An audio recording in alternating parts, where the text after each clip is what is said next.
I want to sum up what I've talked about in the past few sessions about my relation with HIV, living with HIV.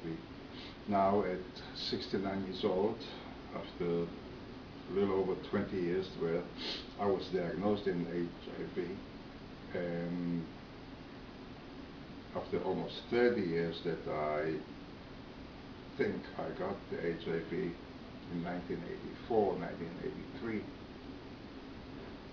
I can just say I'm still alive.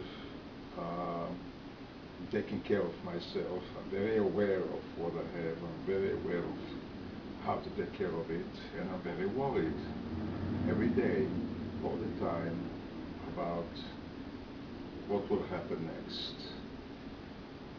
I'm very unhappy with the fact that although they have all kind of drugs coming out, all kind of better drugs right now as far as I'm concerned, because of the lack of the terrible side effects that I had from the variety of first cocktails that I used to take, makes me happy. The fact that there is no cure yet and no way to prevent AIDS is terrible. I'm not sure why is it, and I just hope it will happen soon. I hope there is no interest in this crazy world for anybody not to find a final solution for HIV. I was asked, what would I say now in my position, with my experience, to a 20-year-old who found yesterday that he has HIV, who came a little sick, went to the doctor, who got a test. I don't know what I would say to him. Of course I would say something. I do all the time.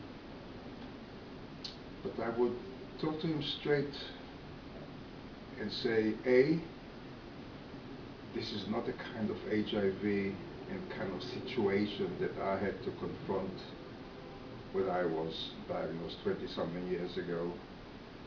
There's no fear of death now. There's much more information, which makes it a little easier to live with and around the disease. And my advice how to fight it, it's a sad situation. It's tragic, it's hard, it's full of suffering from all kind of, but the only way to help yourself is actually taking action and helping yourself. You have to start seeing things as they are. Stand up, look through it, look at it in the eyes at the problem, and decide that you are going to take care of it in a way that you can, for now at least, maintain it in a low level where it does not kill you. All the other behaviors around it, start eating well, start exercising, do not stop your routine activities, go on with your life, fight the AIDS as if it's the only issue around, but yet on the same token, do not let the AIDS be the only issue in your day-to-day life. There is love, there is work, there is growing, there is stories, there is everything that you face every day, and you have this big, what I call a hurdle. All of us in our lives are facing hurdles. Some of them are harder, some of them just kill us, some of them make us suffer for a long time. When we pass them, when we get over them, when they're behind us, we are stronger, we are victorious. And when we keep on fighting and going over hurdles, we become stronger and stronger. The most important thing about HIV for a patient today is to take the drugs. And you have to take it in a methodical way. You have to take it every day. You have to take it whatever dosage, twice a day probably. you cannot forget to take it. You cannot feel bad about taking it. You cannot make any account of how many pills you're taking or what do the pills do to you. Take them, number one. Get whatever method you have to take them. The other thing is get yourself, of course, checked every now and then, every 3 months approximately, like I do. I take a check, I check my blood, I check my resistance, I check all the other parts of my body, because my body reacts to some of the pills in a not so good way, and I need to be aware of it as soon as possible. The other thing is, try to look around and see that in this world, other people helping you is one of the most important things in getting over any problem like that, any disease. My advice, do not keep it secret. Talk about it. Don't muse over it. Don't let it be, again, the only and the most central thing in your life. It is, by fact, a central thing in your life. It's life or death. But it's not the only thing, and if you take care of your pills, taking them in time, taking them all the time, you will survive it and you will go on. Of course, we have to change our way of living, we have to change our sexual activities, we have to understand that sometimes we're going to be very weak, sometimes we're going to be very sick, but everybody is sometimes very sick. And I think of it when I talk to other people who have other terrible diseases, people who are confronted with cancer, people who are confronted with heart failures, and all of a sudden they are in a new plateau, in a new place. All of a sudden they are not just people, all of a sudden they are people with something. It's very difficult. And I found that the most important thing, besides the medical, the actions, the operations, or the pills, the most important thing is to find yourself in a nice, warm surrounding where people around you know about what you have, where you don't have to hide all the time, you don't have to trick and tire yourself in whom to talk to and why not to talk to and how to lie to them and cover your lies. They always come up and you always have to cover them, and it's going to take so much energy out of you that it's not worth it. We have to understand that our right as people is to live, to be born and to live. Our right as people also is to be who we are. No matter how you got infected by AIDS, you don't have to explain it to anybody unless you want to tell them. You don't have to justify why. You just have to say, I'm sick and I'm going to fight it. And if you're my close friend or relative, please help me. And please remember that when or if they get sick, whatever, you will be able to carry them. You will be able to help them. I said before that when in hospital I found that the three most important parts of the curing is the patient who wants to be cured and does everything he can, the medical staff and the facilities that give him all what they can to help him cure, and his supporting family and friends who are giving him the warmth and the assurance that he can lean back on them and cure himself. I also said for the staff and the doctors and all the other members that care about people with any major problem, always remember that this person is alive. Always remember this person needs to be in contact with you. He needs a doctor who he can call every now and then and complain about this or that. Of course, the patient shouldn't abuse the time of the doctor. That time is not only for the doctor to play golf every Friday or Wednesday. This time is for other patients who exist too. You cannot ignore the others. But for the doctors, I'm saying that it's so difficult to be sick. It is so mentally difficult to be sick with AIDS. please understand all the facets about it, all the strange facets of our behavior, of our emotional problem, of our stress, and of the effects, physical side effects that our bodies suffer from the damn pills, and help us with this. Be kind. Open your arms, embrace the patient, embrace the patient, help him stay alive, help him hope that the cure will come, and this damn thing is going to be over with the world.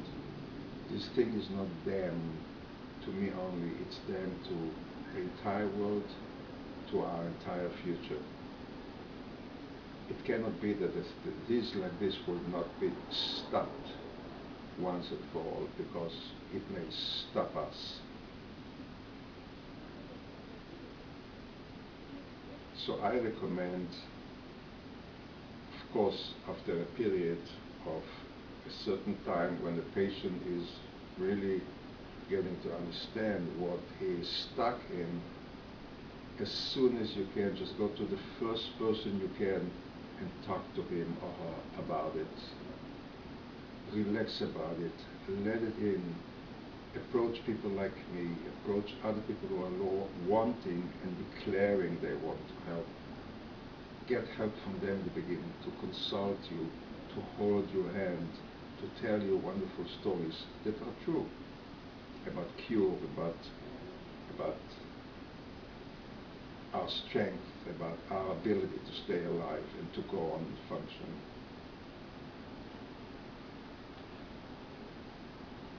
I do not let AIDS be a center of my everyday life. I have to admit, it's a part, a very sad, very dark part of my life.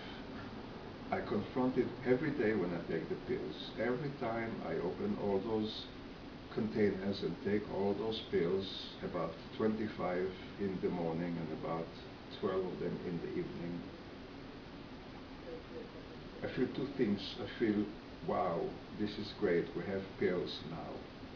And second, I feel, wow, this is terrible. I'm sick with AIDS. But then it goes away.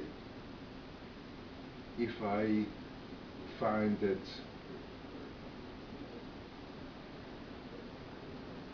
I found that for some reason AIDS patients get, in places I've been to at least, a lot of attention from the authorities, from the government, from the medical staff. A lot of laws are bent to help AIDS carriers. A lot of agencies, in my experience, both in America and in Israel, and I know of other countries, and thank God we live in this part of the world. Many agencies will come towards you, will help you. There is housing, there is food, there is support, there is all that. Know how to find these places and know how to let them help you. But I must admit that I found all this help and all this dealing with HIV, like going once every 3 months to the doctor to get my checks, always sucks me in like a black hole. I went today to some agency to get approval, some sort of support for some sort of study that I'm going to make. And as I was interviewed there about nothing, I started crying again. I was sucked right into the bad energy of being condemned, of being sick with a disease which is just beyond comprehension how hard it is to feel that it's there. But I learned to put these things in proportion. Today, when I went to the agency and I was interviewed for an hour and a half, I felt sick. I wasn't sick, I just felt sick. I was sucked right into it. I went home and I went to bed, which I don't do usually in the middle of the day, and I've been in bed all day long, not having any energy to get up, to walk, to eat. I try to see these and I try to accept them as they are, these events. But I also know that tomorrow I will get up again and I will be a new person again and I will seek work and I will do work and I will go out and help a few people that I help every day because they are more miserable than I am and not necessarily with AIDS. And again, take the pills. And I want to talk a little bit about the pills. The pills, when they started arriving in 1992, 1993, 1994, I guess, is when I started taking the cocktail. It was rough. The excitement about the finding of those drugs and the excitement that those drugs have arrived in my part of the world and I am free to take them, and even the strange fact that they are so expensive and yet almost every government in the world will pay for them for the patients, which means that you get them for free, again in the places where I am familiar with. Makes you very happy, makes you feel very special. But the different pills, and I'm talking about since '94 until today, almost 20 years, I've been taking probably 5 to 7 different groups of drugs. And the first ones were horrible to me. The side effects were just horrible. I went from terrible nightmares to terrible accumulation of fat and cholesterol in my blood. I went to a situation where I was suffering from neuropathy of the legs, where I couldn't move and I was sitting in a wheelchair and I was told that this is the rest of my life, sitting in a wheelchair. And then I rose. I went and fought it. Some pills hurt my liver in a way that I found myself again in the hospital. Some hurt my eyes, and again I found myself in the hospital. But I was always fighting, and I hate the pills. Every day when I put them all together, I hate that situation, but I do it. I take them, I try to eat a little bit before I take the pill, and I take them, and at night the same thing.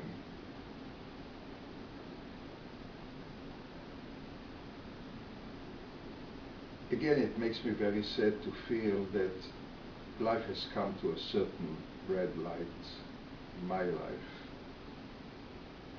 I'm very happy that I'm alive here at 69. I'm going to be 70 in about half a year. I had a prediction that I would be dead in 4 months after 1991 when the disease was discovered in me, and yet these 4 months went by and 20-something years later I'm still here. I'm well enough to stand on my feet, to earn my living. It's amazing how sick sometimes I feel in an underline that always spells you are sick with HIV. It's a mysterious disease. Nobody knows what happens tomorrow. And then I go over it. I found that helping other people with their problem, not only with HIV, first of all, has come out from becoming sick, and second, has become a task for me that makes me so joyful. As an example, 2 days ago I received here in New York a telephone call from Israel, from a friend of a friend who had to go through a bypass heart surgery. She was analyzed with a problem 2 months ago, and my friend called me and asked me if I can consult her on the consequences, because, as I said before, I had a 5 bypass heart surgery a little over 2 years ago from today, in December 2009.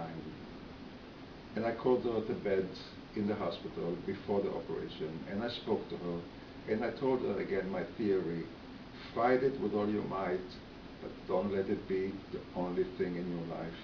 And I gave her some advice how to heal, how to act after the operation, how not to be afraid, how I jumped onto the operating bed and smiled and laughed with everybody, and how I woke up and I felt amazing because I was still alive after the 9-hour operation, and how a month later I was already almost ready to go to work, and I went to work. I could barely do anything, but I pushed myself. And this person called me 2 days ago, and for a long time was thanking me, not just thanking for what I did, but telling me that that speech that I gave her just changed her whole attitude, and she went almost smiling into the surgery theater. And when she came out, she knew what to do, she knew how to feel, she knew what to expect, she knew from my advice how to look at it, and she understood what I told her about the spirit of fighting the problem, not fighting yourself, not fighting your conscience. How did I get it? I was like this, I was healthy, I was that. Now you're confronted, now you're sick with something, deal with it. I have other friends who have a secret. This woman I found out now has a secret. She only told about her secret to 2 friends, and they told to 2 other friends. So 6 people or 18 people know about her secret. But she goes around dealing with the terrible weight of a secret, which is, I don't know what. Since I wasn't told straightforward what's the secret, I didn't ask what it was. But I assume it's either mental or any other physical, medical problem. Maybe problem with her husband, maybe problem with the bank. You should hold the secrets. You should understand that those non-secrets are everybody's life, every day, all the time. We don't go through the same experience every day, but we all go through the wonderful and the hard experiences. We should learn how not to hold secrets, but how grab our hands together, how hold shoulders, and fight for our life all together. So again, it amazes how people that have HIV are in a worse condition than people who have cancer.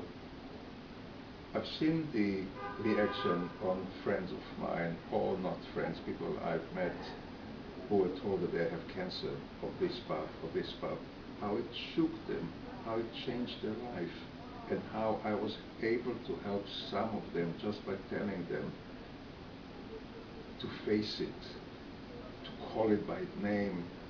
Don't call it the problem, call it what it is. Deal with it straightforward, and deal with it for a certain time of your day and get over it. You'll stay alive, you'll fight, and even if you don't, fighting is going to be wonderful for you. It's going to enrich you. It's going to make your mind think more about the whole human condition, as it did with my mind. It's interesting to say that a lot of people that you talk to with HIV say that they found the light.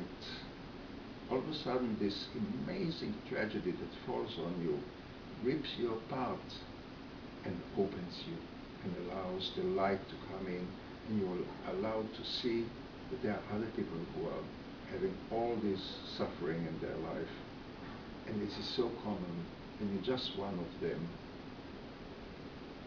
and it makes it easier to fight.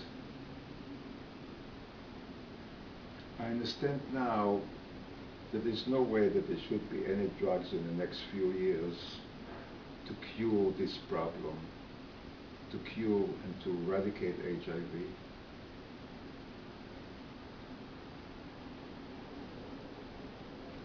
It doesn't make me happy.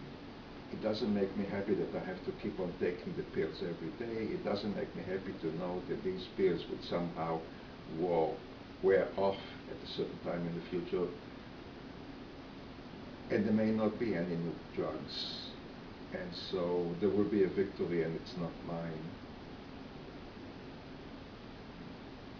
But again, I'm not talking from a point of view of a 20-year-old or a 30-year-old. I'm talking from a point of view of 70-year-old.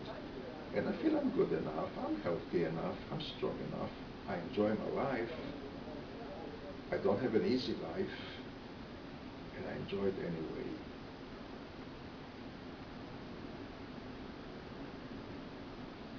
I am very positive in my looking. I'm very interested in what life offers.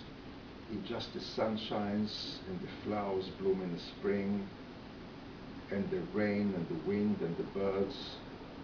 I examine all this and I see how wonderful life is. And yes, there is AIDS, and I'm beating it, and I'm doing well. And I don't know how to finish this session because I know that it's like a seesaw. It's both very tragic, very hard, very sad, and yet you're still alive, and yet I'm still alive. And I'm healthy enough to do things, and I learn how to talk. I don't go on the streets and tell everybody, hey, I have HIV, what do you have?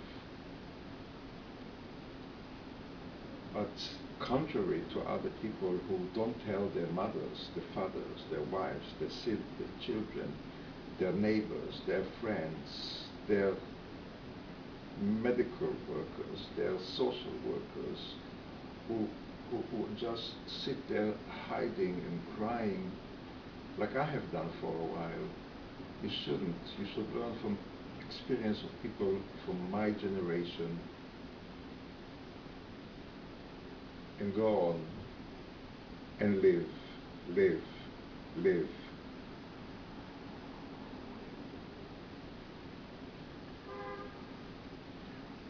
Thank you.